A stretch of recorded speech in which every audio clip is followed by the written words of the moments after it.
Amaravati versus Visakhapatnam ఏది నిజంగా ఉత్తమమైన రాజధాని? ముందు మనం అమరావతిని ఎందుకు సహజంగా నిజమైనటువంటి రాజధాని అనేది తెలుసుకుందాం. అమరావతి అనేది తెలుగు ప్రజల కలల రాజధాని. వేదికపై ప్రకటించినప్పుడు మాటల కంటే కలలే ఎక్కువగా కనిపించాయి. త్రివేణి నదుల మధ్య, పొలాల్లోని గాలుల మధ్య, రైతుల భూములపై ఆశలతో వాడిన మాటే పీపుల్స్ క్యాపిటల్. 2015లో చంద్రబాబు నాయుడు గారు అమరావతిని రాజధానిగా ప్రకటించినప్పుడు అందులో ఉన్నది రాజకీయ చాతుర్యం కాదు, భవిష్యత్ కోసం నిర్మించాల్సిన ఒక దృఢ సంకల్పం.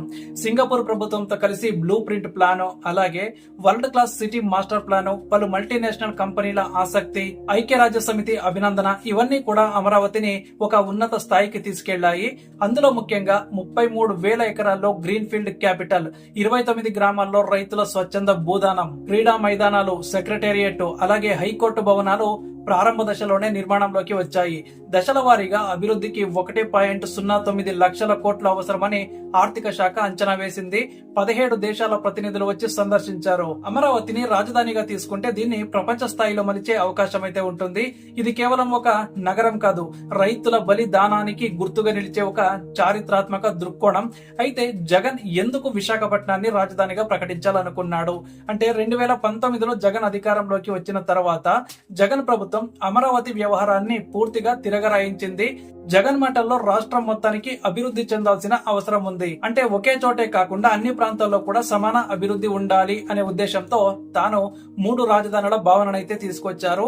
అమరావతిని శాసన రాజధానిగా, కర్నూలు న్యాయ రాజధాని, అలాగే విశాఖపట్నాన్ని పరిపాలనా రాజధాని. అందులో విశాఖపట్నాన్ని ముఖ్యంగా ఎంచుకోవడానికి గల కారణాలు ఏంటి అంటే, వైజాగ్ అనేది ఇప్పటికే భౌగోళికంగా అభివృద్ధి చెందినటువంటి నగరం. సముద్ర తీరంలో ఉన్నప్పటికీ కూడా తక్కువ వరద ప్రమాదం ఉంటుంది. అలాగే అన్ని శాఖల ప్రభుత్వ కార్యాలయాలకు కూడా అవసరమైనటువంటి వసతులు ఇప్పటికే లభ్యమవుతున్న నగరం. తక్కువ ఖర్చుతో వేగంగా పరిపాలనా కేంద్రాన్ని ఏర్పాటు చేయగలిగే అవకాశం కూడా ఉంటుంది. అండ్ అలాగే తూర్పు గోదావరి, శ్రీకాకుళం, విజయనగరం, ఒడిశా సరిహద్దుల నుంచి సులభంగా కూడా వెళ్లగలిగే నగరం అయితే ఇది విశాఖ అన్నమాట.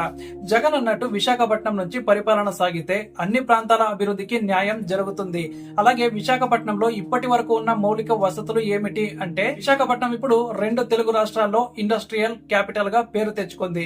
ఇది కేవలం పారిశ్రామిక ప్రాజెక్టుల గురించే కాదు, ఇది ఒక సమగ్ర మౌలిక వేదిక.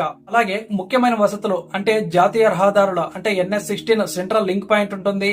ఐటీ సెక్టర్ అంటే fintech valley, millennium towers, HSBC Concentrix, tech Mahindra steel plant, HPCL, NTPC, pharma valley, భారీ పరిశ్రమల కేంద్రం, అలాగే ఇంటర్నేషనల్ సీ పోర్టు, మారేడు వాణిజ్యం, ఎగుమతులకు గేట్వే, ఇంటర్నేషనల్ ఎయిర్పోర్టు, హాస్టళ్లు, హోటళ్లు, ఎడ్యుకేషన్, హెల్త్ సిటీ అన్ని కోణాల్లో కూడా విశాఖ వృద్ధి చెందింది. ఇక 2023లో విశాఖపట్నంలో రాష్ట్ర ప్రభుత్వం అన్ని శాఖల స్టాఫ్ కోసం 100 ఎకరాల్లో భవనాల ప్రణాళిక కూడా సిద్ధమైంది.